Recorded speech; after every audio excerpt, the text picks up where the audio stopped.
What's up, everybody? This is MagChop Kenny, and you're watching The Third Rail. Where the power is. And that's when the bass go boom, boom, boom, boom, boom, boom, boom, boom, boom, boom,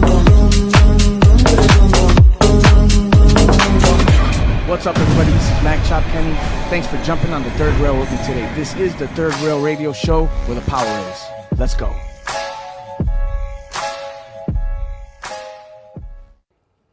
What's up, everybody? Welcome back. We're jumping on The Third Rail today, and I got an exciting show for you, like always. But I have a good friend of mine who I've gotten to work with, and this guy's been with me since the beginning when I first started, and I watched him grow into where he is at now. Ladies and gentlemen, I'm bringing on the show director, producer, writer, Jonathan Vargas, who has movies featured on Amazon Prime, Tubi, and has a YouTube channel, Cinefreak. You got to look him up. John, welcome to the show. Thank you for having me. Yes, and he's from New York, so he understands when we're talking about the third rail. What are we talking about? Come on, the subway trains, where the power is, baby, where the power is. Right. Forgive me for that. I should have known that. So you know what? That's like a self-serve right there. We're gonna take his New York card.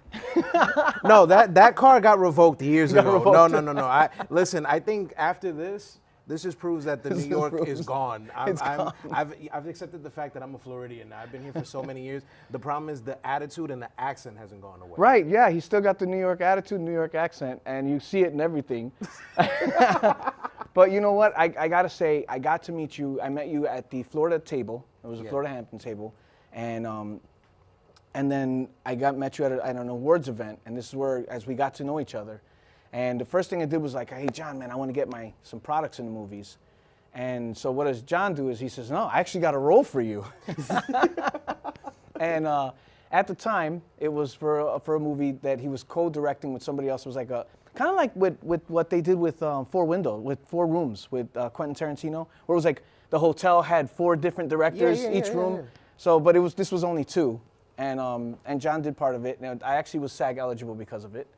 And then after that, he did. Now, you had already done a film called, the one with the Russian roulette. Oh, Nothing to Lose. Nothing to Lose. Yeah.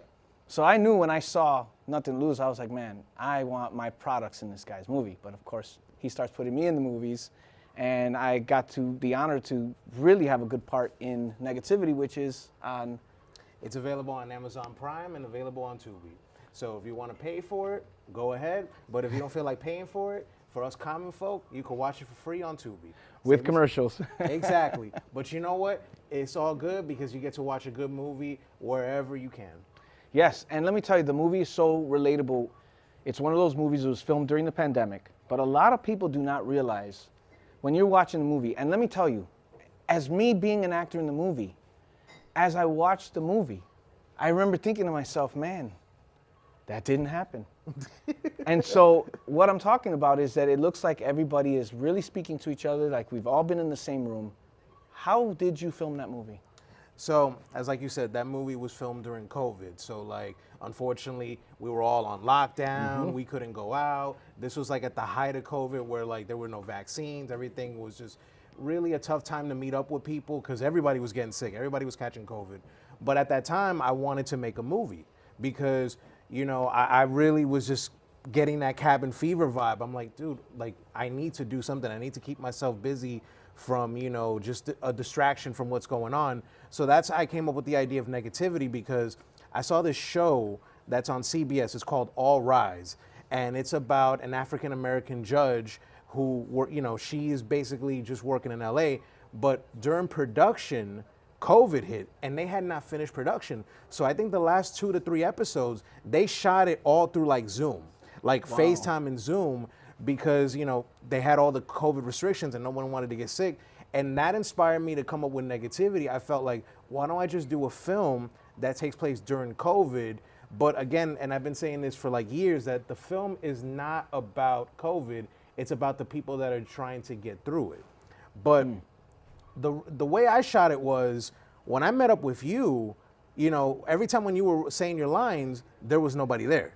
Right. Everyone thought that you were actually talking to like the main character, Sean, when in actuality you were just talking to me. I was just feeding you your lines, and what I did was I got all your scenes edit them together with the main actor scenes, and you know, it made it just seem like you guys were actually having a full-on conversation when you two didn't even know each other in real life. No, and that's the crazy part of it, is that not only did we not know each other, I didn't know who my sister was from the film, I didn't know who the main character was, I had never met them. And when I watched the film, I was convinced I was talking to them, and I was like, no way. I mean, the editing was so good. I think there's only 2 or 3 scenes in the film where there are people together. And I've obviously, during the height of COVID, when I tell you that John followed every bit of protocol, everybody had, you know, mask on, everybody was doing the mask thing, everybody was, you know, social distancing during the time of shooting, except for when we did our scenes together, and then it was like, all right, everybody go about their business. I've been a part of your films, and I've seen you produce a lot. What do you say when it comes to comparison, that what you did during COVID, shooting negativity in that way? Would you do something like that again? Was it smooth enough where you would do it again, or would you say, man, this is a one-time deal? No, I would actually do it again, because the thing is, it was so low budget, and we didn't have like a big cast and crew. But the thing is, throughout, you know, my, you know, rise of making films and everything, I always had a small crew. I always had like a small location. I always had a small cast. So like, I was prepared to do that. You know, there were times where I was like a one-man band, where unfortunately, because of the COVID restrictions, I had to do everything. And again, I wouldn't recommend that to anyone out there. Yeah. But the thing is, at that time, we had no choice. Yeah. And the thing is, I have a philosophy when it comes to filming, and it's the show must go on. So no matter what happens, you know, you got to get the ball rolling, because the thing is, everything is on me. I have to make sure that I deliver a film. Otherwise, all the people that were invested in this are going to be disappointed, and I'm going to disappoint everybody else who wanted to see it. So if I had to, like, you know, do that, I had to do that. But I would do it again. I wouldn't have a problem with that, but I would never make a COVID film. Right. I would never do that again, because again, I've already done that, and I'm starting to learn, especially now that it's available online and people have been watching it. There have been people that have seen it, and they have said that I can't watch it because it's going to trigger some bad memories. Yeah, it stirs up, brings up some bad memories, because, you know, they had family members that had passed away from COVID. Oh, wow. They struggled through COVID. They had near-death experiences. So I realized that I have no regrets doing it. I'm proud of negativity, but I will never touch on that topic ever again. And let me ask you, so now that negativity is on Amazon Prime, it's on Tubi, do you feel that people now are giving you a little bit more respect? Because I know that as a filmmaker, as an actor, as an artist, I imagine the directors and writers got to go through the same type of scrutiny, where you almost feel like people aren't taking you serious. And then now that your stuff's out there, it's like, okay, look what I did. Or do you feel that people are saying, hey, wow, have you felt any treatment different, anything change? Yeah, I did. I started to feel that treatment when we had the premiere. We premiered, you know, so before it was available online, we had a private screening of the film, and this was done during the height of COVID. This was like early January 2022, where there was a third like COVID strain.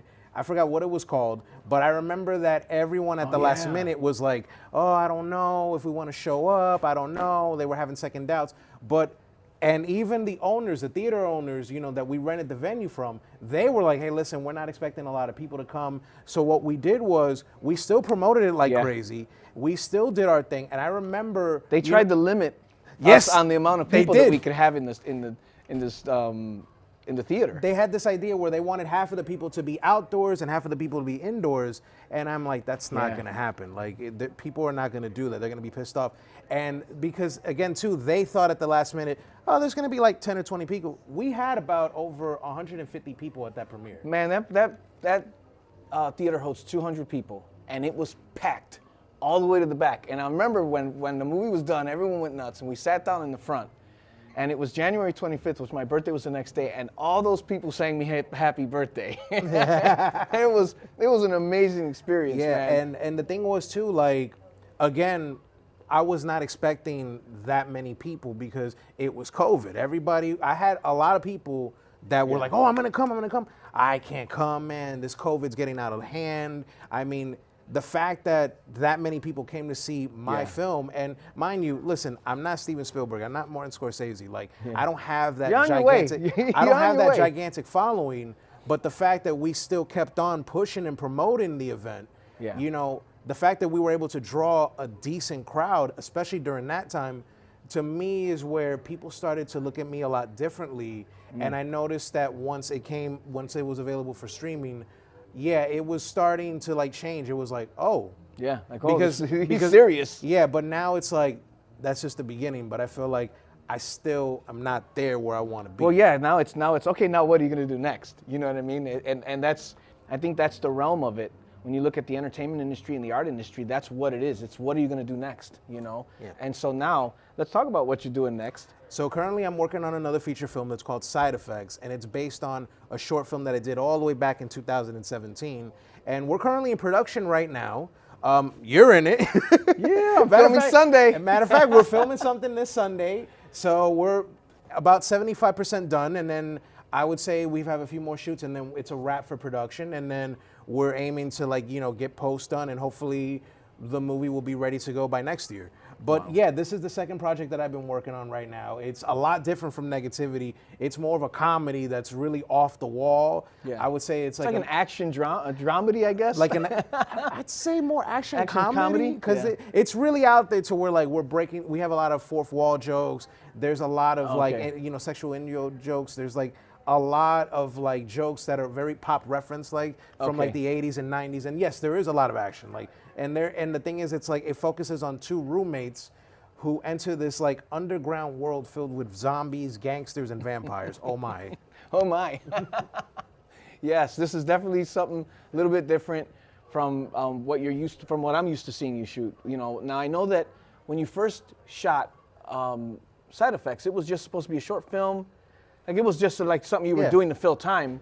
Yeah, because at that time, like, I kind of wanted to do something simple and easy, so it was just like for, crafts and giggles. Yeah. So, but the thing was, like, it was so well received at several film festivals. We were winning awards left and right. I mean, It really was, and this is the thing, and I gotta say this because I had just shot this film that John produced called Loyalty or Betrayal, and I felt like we nailed it with this film. But there were certain parts of the film that I think people were like, they were upset about, and so, they came out. Loyalty or Betrayal came out around the same time. I think like right after Yeah, or right right after. before Side Effects. But people loved Side Effects so much that it ended up. He was like, you know what? I got to do a full feature film on this. Yeah. And so when you're casting for these films, do you have an idea when you're writing the story of which characters you want to play this? I mean, I know you're probably taking some of the characters from the original into the full feature film, but how is casting work for you? Because I'm sure there's a lot of people out there that want to know, how can I get cast in a John Vargas movie? It's usually auditioning. That's it. I mean, like, I'll just put like a casting call on several websites, on Backstage, social media, what have you. Or if there's someone that I'm a fan of, and if they don't take offense to it, like, I would love for you to like read for this role to see if this is something that you're interested in. I used to like write characters like with someone in mind. Now I stopped doing that. Now it's just like I want to see what else is out there. I would rather just meet someone new and have them audition, because a lot of Negativity, most of that cast, they auditioned for some of those roles, and that was like the first time I had worked with them, and I had such a good relationship with working with most of those people that I continued to cast them and work with them in Side Effects. And Yeah. I had a few people do auditions for that movie as well. Like I said, if you want to be in my movie, just look out for the casting call and submit, and we'll go from there. And be on time. Be on time.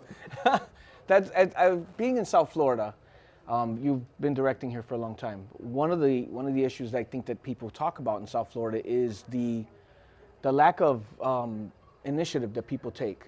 How are you able to cast and work with people and avoid those kind of things? Have you ever worked with somebody who's been known, they're a good actor, but they're known to be late on set, and have you ever had to crack the whip and be like, listen, you're going to be off my movie if you're... Yeah, I've had to do that a couple of times, and I've had to like just get a little bit aggressive. But I mean, at the end of the day, I look at it like this, like, look, as long as, we're on set and we're able to get everything done by the end of the day, that's all I care about.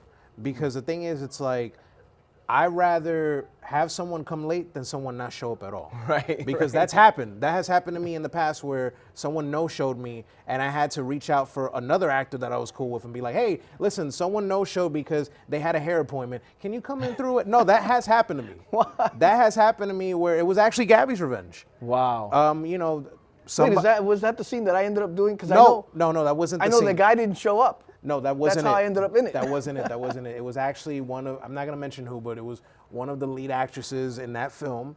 They were supposed to be in that movie. They backed out at the last minute because they had a hair appointment. So I cast someone who I continue to work with to this day, and one of my good friends, Amanda Ortega, shout outs to her.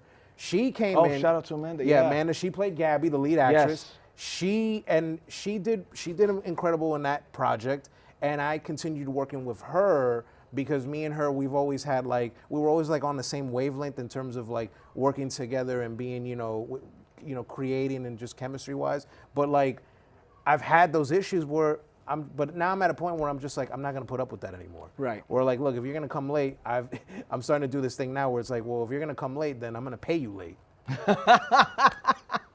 Toma. I had to tell an actor one time, and they showed up like an hour late, and they were asking, "Whoa, you're gonna get paid?" I'm like, "You're gonna get paid late, but you're still gonna get paid." And they're like, "Why?" And I'm like, "Well, you showed up late." I don't have your money right now. It's close by. Yeah. You know what? To their credit, they're like, "I understand." Hey, listen, you got to make these things happen. So I hung out with John the other day. We're going to look at some sets, and that we're going to be filming at. And he had a really nice Wu-Tang shirt on that everybody seemed to compliment. And so a couple weeks ago, I mentioned on one of my show that I was talking about how your comfort zone will kill you. And I always say that, and I referenced a friend of mine named Renda Ryder. I don't know if you know, he's an artist named Renda Ryder who writes all kinds of stuff, and that's his graffiti, it's his style. And so he has this slogan that he always says is that your comfort zone will kill you, and I really have learned to live by that. And so I mentioned it on the show, and the guy sent me this shirt. Oh. Look at that. It says, grateful for hip hop, and it's got Renda Ryder. So shout out to Renda Ryder for sending me this. I mean, this is great. I appreciate hip hop. I almost called you and said, hey, wear another Wu-Tang shirt just so that we could, be matching. No, I got a Wu-Tang Clan shirt. I have a Biggie shirt. I even have a Nas shirt, New York State of Mind. And I have a shirt that says, I have 99 problems, but my playlist ain't one. Nice. And keeping it old school. Nice, nice. So, we're a couple old school guys here, man. This is what we do. John, let me say this, man. I've watched you grow. I've watched you, start off with short films. Now you're doing feature films. Is there a goal? Like, I know that one time we talked about, you actually have a very interesting goal about wanting to direct a certain type of film. That you said that you wanted you wanted to direct someone else's script. Yeah.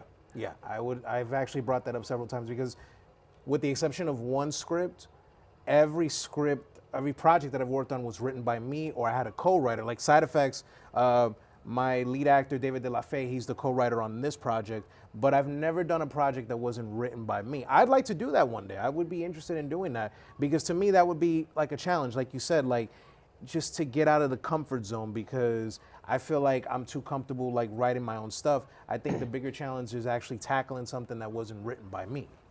Yeah, I can imagine that's got to be difficult because now you got to take somebody else's vision and produce it. Yeah. So I can see where that would be a heck of a challenge. Is there like an actor that you look at, that you watch and think, man, I definitely want to work with that guy? Is there anybody? I mean, besides me. Like locally or like if it was a big time actor, who's your like big time actor that you would say, man, if I could get this guy, who would it be? Okay, well, there's three. Like Okay. for me, Robert De Niro. Robert De Niro is my favorite actor of all time. I think to me, can't go wrong with him. I say what you want about the guy, but like to me, when it comes to like acting, especially in that new Scorsese movie, Killers, I think it's called Killers of the Fallen Moon. I know I messed up the name for that movie. I apologize, but like he was great in that movie. Another actor for me, and I've never seen him give a bad performance, Denzel Washington. Yeah, I think yeah. Denzel always kills it. And last but not least, I'm gonna go with Gary Oldman. I don't know if you know him. Like he is a very well-known British actor, one of the greatest British actors of all time. Did you ever see The Professional? You talking about he was in The Fifth Element. The Fifth he Element? Had Yeah, that's man, him. that is one of my favorite actors. That guy can play any role. That guy to me is always top notch. Like matter of fact, The Professional, where he played Stanfield, the crazy Yeah. cop, where he goes, "Bring me everyone." What do you mean everyone? Everyone. That's yes. him. Yeah, and Yes. he played. Did you ever see True Romance? Yeah. He played Drexel. You know, The guy has played so many different roles. He's one of. I'm 100% with It's you on those that. three right there. Like to me, those are like the guys, and those are the three actors I would love to work with, just to pick their brain because again, like they have decades of experience, and I feel like as a filmmaker, I could learn a lot from them and understand like at least the fundamentals of acting because I'm not an actor, but I know that if I could listen to them and learn from them, I could probably improve as a director while I direct actors. Because I know like that for me, I consider that to be a strong spot for me, but I know I could always improve on that. That's interesting because I've worked with directors who direct and act, and I've worked with you who you just strictly direct. And I find that interesting. First of all, to be able to do a dual role, I think is insane, and really I got a lot of respect for that. But I think that when I watch how you direct, it's your view is the overview. Like you're only focused on what you're seeing, and I think that it's easier sometimes for me to take that kind of direction. And so in watching you in every different time that I've been on set with you. You're very direct on exactly what you want, how you want things to be. I remember when we were shooting Loyalty or Betrayal, you actually had the camera, you turned the camera sideways as you dove down to the ground with Robert as he fell. And it translated so well on that. And so when I look at how you've grown, what you've done, and the different aspects of how you direct, and I got to say that I just have a lot of respect for how you direct and the movies that you produce. Thanks, and man. I'm really looking forward to, I know that you and I are going to be working on another film that you've got planned out already for me. And let me tell you, he's always telling me, he's like, listen, I'm going to challenge you with roles. So, we've talked about a new role. I'm really excited about it. John, where can they find you? Tell them where they can find you, how they find you, and let everybody know where do you find John. You can find me on Facebook. You can find me on Instagram, just jvargas0611 on Instagram. I'm on Facebook, Jonathan Vargas. I have my website, JVCF Productions. That's my website. You could also find me now on Amazon Prime and Tubi with my movie Negativity. And more to come. And then on YouTube, you look up Cinefreak, which is spelled CINEFREEK. Productions. You will Cinefreak find Productions. every single work besides Negativity, but every single of my previous projects, including trailers, what have you, just stuff that I've done in the past. But you can go back and watch that stuff and just see like the growth of like, I started doing, as I like to say, chicken crap, and now I'm trying to like get it to be like, classic, good old Italian Caesar salad. Nice. And you know what? That's one of the things that I always talk about is that once you start something, you got to work hard to build it, to make it better. You got to sharpen your skills, and everything that you do, you have to sharpen your skills. I watch John do it. I try to do it for myself.